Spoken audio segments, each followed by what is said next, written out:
আমরা মিরাকেল আক্কেল চ্যালেঞ্জার 6 এই কম্পিটিশনটাকে আবার দেশে ফিরিয়ে নিয়ে এসেছি, কিন্তু বাংলায় আমাদের এখনো ফেরা হয়নি, কারণ আমরা এখনো ফরেনেই চলছি। আমাদের নেক্সট কন্টেস্টেন্ট কল্যাণপুর ঢাকা থেকে আনোয়ারুল আলম সজল।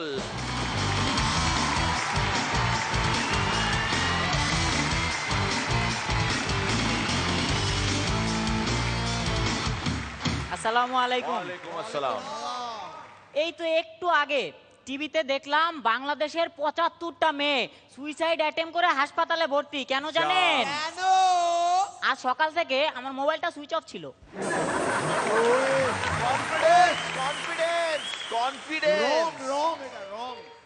গভীর রাত, নলাদা ঘুমোচ্ছে, হঠাৎ পাশের বাড়ির কুকুরটা ঘেউ ঘেউ করে চেঁচাতে লাগলো। নলাদার ঘুম ভেঙে গেল। নলাদা পাশের বাড়ির কুকুরটাকে নিজের বাড়িতে এনে বেঁধে বললেন, এবার চেঁচা, দেখি ওরা কি করে ঘুমোয়।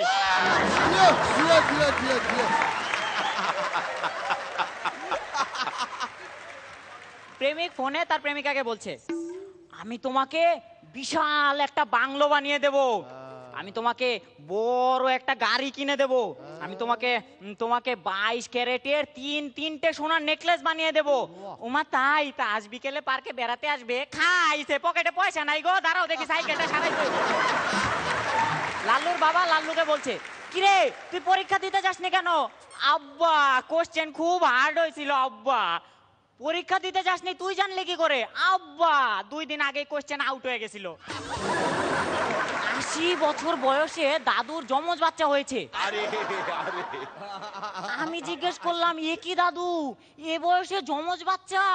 ওরে হতছাড়া, এখানে বয়সটা ফ্যাক্টর নয় রে, পারফরম্যান্সটাই আসল। দাদু দিদিমা একটা হোটেলে বসে টিভি দেখছে। টিভিতে দেখাচ্ছে একটা ছেলে একটা মেয়েকে ধরে রোমান্টিক ভাবে চুমু খাচ্ছে।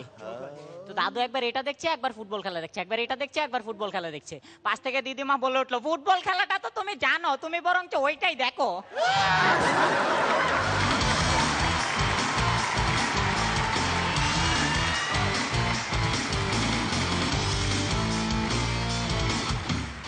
পরান্দা ভালো, বেশ ভেলপুরি টেস্ট, ভেলপুরি টেস্ট অসাধারণ, খুব ভালো লেগেছে, মানে ফুল ফর্মে।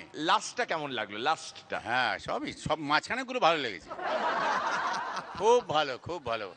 মানে পারফরমেন্স ভালো হলে যে সব কিছু ভালো হয়, এটা তুমি প্রমাণ করে দিলে, অসাধারণ।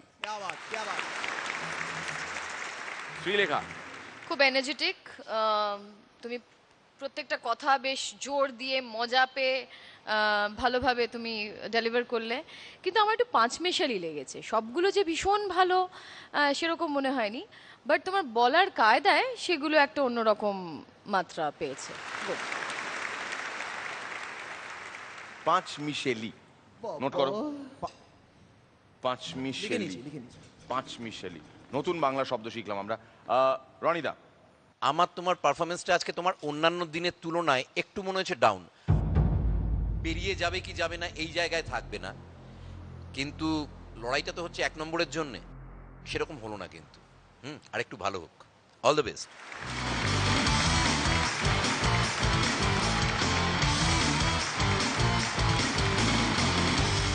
যিনি হবেন আজকের সেরা পারফর্মার এই 3 জাজের মতে, তিনি পাবেন 25,000 টাকার চেক জি বাংলার তরফ থেকে। আসছে কাপড় ঠাকুর কিনে দেওয়ার জন্য ট্রেডার্স অ্যাসেম্বলি ব্যাংক শপের তরফ থেকে 10,000 টাকা করে গিফট ভাউচারও পাবো। আচ্ছা, আপনাদের সাথে বিরল অভিজ্ঞতা, সেই বিভিন্ন জায়গা ঘুরে বেরিয়েছি, কাজ করি তো ঢাইকিরি, এরকম কোনো অভিজ্ঞতা পরাণবাবু আপনারও হয়েছে? হ্যাঁ, শুটিং করতে গিয়ে হয়েছিল। মানে উড়িষ্যায়?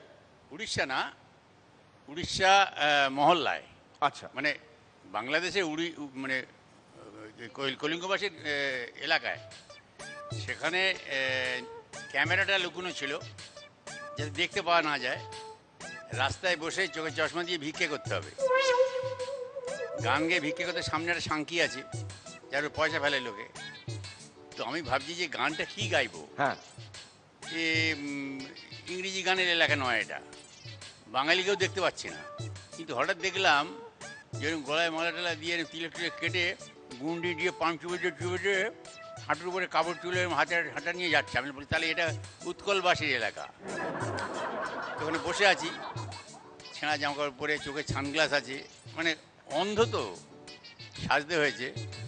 সেইখানে বসে আমি ভিক্ষে করছিলাম, যা বলে সেইটা বলছি আমি। হ্যাঁ। ঠাকুর দর্শন নাম লিব কাই, কাই ঠাকুর দর্শন নাম লিব কাই, রাধা রাধা কহুচি বাঁশরি বাজাউচি, রাধা রাধা কহুচি বাঁশরি বাজাউচি, বাম পাশে বস কিড়ি রসপতি রাই, ঠাকুর দর্শন নাম লিব কাই। গোটে টঙ্কা দিও বাবা, গোটে টঙ্কা দিও বাবা।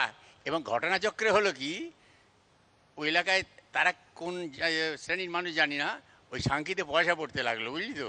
শুটিং হচ্ছে কিন্তু ক্যামেরা লুকোনো আছে। হ্যাঁ, আর এবং খুব ওইটা দেখে আমার খুব হাসি পাচ্ছে, যতক্ষণ না কাট করছে ততক্ষণ তো ইয়ে করা যাবে না। হ্যাঁ, বেশ রোজগার হয়ে গেল খানিকটা। চমৎকার।